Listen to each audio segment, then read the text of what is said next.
કોન્સ્ટેબલની પરીક્ષામાં એક સરસ મજાનો દાખલો પૂછાયો છે કે 7 વ્યક્તિઓ એક લાઈનમાં ઊભા છે 1 2 3 4 5 6 અને 7 શું કીધું છે ડી એ ઈ અને સી ની વચ્ચે છે આ છે ડી એ કોના કોના વચ્ચે છે એ જે છે કોની વચ્ચે છે ઈ અને સી ની વચ્ચે છે કાં તો હું આવું લખી શકું કાં તો જે છે આવું લખી શકું સી અને જે છે ઈ આ બંને પોસિબિલિટી બની શકે એ અને જી લાઈનના બંને છેડા પર છે અહીંયા એ આવે તો અહીંયા જી આવે જો જી અહીંયા આવે તો એ અહીંયા એ આવે હવે શું કીધું છે કે ડી જે છે એ લાઈનની વચ્ચે ઊભા છે એટલે કે ડી જે છે બિલકુલ મધ્યમાં છે ક્યાં છે મધ્યમાં બરાબર હવે આપણને કીધું છે કે બી એ અને સી ની વચ્ચે છે બી જે છે એ અને સી ની વચ્ચે છે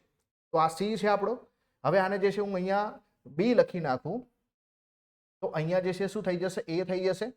અને સાથે જે છે અહીંયા જો હું જે છે બી લખી નાખું તો અહીંયા એ થઈ જશે તો કાં તો એ બી સી ડી ઈ બનશે કાં તો ઈ ડી સી બી એ બનશે